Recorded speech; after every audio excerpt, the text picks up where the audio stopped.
Quando comecei a namorar com meu marido, era tudo um mar de rosas. Mas como qualquer casal, nós tínhamos as nossas brigas. Por vezes, ele era violento além da medida com os meus amigos, com os rapazes que se aproximavam de mim e muitas vezes comigo mesmo. Eu sempre ignorei aqueles pequenos sinais, sempre ignorei aqueles detalhes, porque eu achava que com o tempo, com o casamento, ele iria melhorar. Nos primeiros anos, estava tudo bem. Mas quando tivemos o nosso primeiro filho, eu decidi parar de trabalhar para ser uma mulher de casa, mulher do lar. A mulher perfeita, dizia ele. Mas, desde então, ele passou a beber muito. Passou a chegar tarde a casa, a ter noites fora, e não me dava nenhuma explicação. E sempre que eu perguntasse sobre o assunto, ele partia para cima de mim.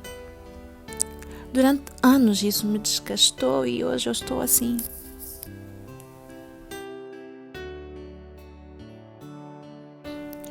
Eu nem sempre fui vaidosa, mas quando entrei para a faculdade, no processo de transição da minha adolescência para a juventude, tive que mudar radicalmente o meu estilo de ser para ser aceito no meu novo meio. As pessoas que fazem parte da minha vida passaram a me achar mais bonita. Passei a ser mais atraente e me sentia confiante, de boa comigo mesma. Toda a gente gostou, excepto o meu namorado. Ele dizia que eu estava me tornando em alguém que não era. E ele me xingava sempre que podia. Certo dia, saí para o aniversário da minha amiga. Enquanto eu me divertia, alguém veio me chamar para ir atender o meu namorado, que estava no portão da casa da minha amiga. Ele disse que deveria ir com ele. Eu pedi para ficar mais um pouco, mas ele recusou-se e começou a me segurar. Ele segurava a minha mão e com muita força e arrastou-me. Enquanto eu tentava parar a ele, ele me xingava e chamava-me de vários nomes. Foi daí que eu decidi responder, porque achei que ele não estava no direito de me falar aquelas coisas e faltar-me com respeito em frente de toda a gente. E para mostrar que ele era macho, é ele quem manda, começou a bater-me, como se estivesse a lutar com um homem igual. E ele só parou depois que eu desmaiei. Sempre tentei levar a vida da maneira mais honesta possível. Saí da casa dos meus cotas um pouco cedo porque estava entusiasmado em começar uma nova vida ao lado da minha boneca, ao lado da minha parceira. Nos primeiros anos, eu tinha um emprego que me ajudava a pagar a renda, prover os alimentos e alguns caprichos para a minha pequena. Ela também começou a trabalhar e tudo parecia caminhar como planejado. Até que chegou o Covid-19. A empresa em que trabalhávamos decidiu fechar e, sem muito na poupança, aguentamos os primeiros 2 meses. Foi aí que eu vi o outro lado da minha parceira. Toda vez que eu não conseguia satisfazer algum desejo dela, ela me chamava nomes que me faziam sentir menos homem. Isso foi piorando com o tempo, porque não conseguia nenhum outro emprego e só ela que estava a sustentar a casa. Sentia-me rejeitado e isso foi piorando até que eu acabei entrando em depressão e por pouco não cometi suicídio, bro. Quando eu soube que a minha pequena, a minha parceira, a minha boneca me traía por eu não conseguir dar a vida que ela merecia ter. Conheci meu marido em uma dessas discotecas da cidade. Saímos algumas vezes para os melhores restaurantes da cidade. E não demorou muito e começamos a namorar. Afinal, eu tinha acertado um jackpot. Pelo menos uma vez por mês eu ia à Europa.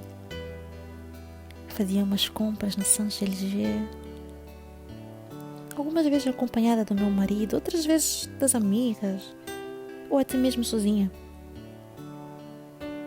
Mas de uns tempos para cá eu já não saio de casa se não for na companhia do meu marido ou de um dos seus guarda-costas. Certa vez meu marido encontrou uma mensagem do meu ex-namorado que me convidava para tomar um café. Foi aí então que ele surtou e começou a me espancar com a fivela do cinto da Hermes. Então eu decidi denunciar, mas não lhe aconteceu nada porque ele tinha vários contatos.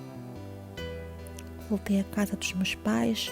Por algumas semanas ele veio e pediu-me desculpas e voltamos a morar juntos. Mas ele havia piorado porque havia grampeado o meu iPhone e me batia sempre que eu fosse falar com um homem que não fosse meu pai ou meu irmão. Ele tornou-se possessivo, mas eu não podia lhe deixar porque já estava habituada à vida de luxo que ele me dava. Uma vez ele viu-me a conversar com um jardineiro, um jovem bonito, bem aperfeiçoado, muito simpático. Ele cismou que eu estava de namorinhos com o jardineiro. Começamos a discutir e levei tanta porrada que fui parar à UTI. Eu namorava um rapaz da mesma idade que eu, até que conheci um rapaz mais velho e com mais experiência que eu. Afinal, eu só tinha tido um namorado até aquele momento. Ele já trabalhava e vivia noutra província e saíamos sempre que ele vinha. Me proporcionava as coisas em uma outra perspectiva, até que ele me levou para jantar no melhor hotel da cidade. Eu me deixei levar e passamos a noite juntos.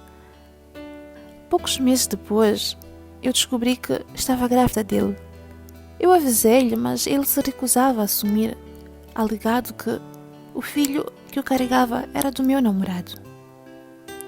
Foi daí que a minha família obrigou-lhe a assumir a gravidez.